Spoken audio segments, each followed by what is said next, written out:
বাংলাদেশের 6,38,236 জন শিশু যেখানে রোজগার করে খেতে হয়, সেখানে তাদের সমাজের বাণী, তাদের সামাজিক সচেতনতা তাদের কাছে ঝলসানো রুটি মনে হয়। ঢাকার 36,000 শিশু যেখানে স্কুলে যায় না, মাননীয় স্পিকার সকালে ঘুম থেকে তারা স্কুলে যায় না, তারা যায় ময়লার ভাগারে, তারা যায় মাননীয় স্পিকার কারখানায়। কারণ মাননীয় স্পিকার পেটের দায় আছে।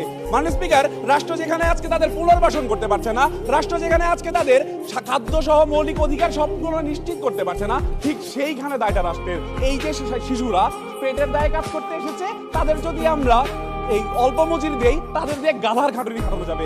আইএলও বলছে মাননীয় স্পিকার বাংলাদেশের শিশুরা সপ্তাহে 42 ঘন্টার বেশি কাজ করে। মাননীয় স্পিকার এটিও তাদের জন্য অত্যন্ত ঝুঁকিপূর্ণ। তার 57% কোনো মজুরি পায় না। সরকারি দল, কোন সমাজ দিয়ে আপনি তাদের পেট চালাবেন? কোন সমাজ দিয়ে আপনি তাদের পেটের ক্ষুধা মিটাবেন? কোন সমাজে তাদের মজুরি নিশ্চিত করবেন?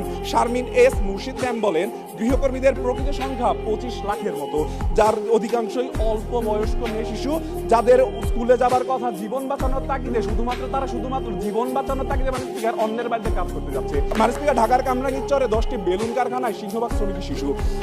লেগুনার helper, hotel boy, garage, welding কারখানা সব 347 ধরনের কাজে তারা জড়িত, যার 47টি ঝুঁকিপূর্ণ, 13টি অত্যন্ত ঝুঁকিপূর্ণ।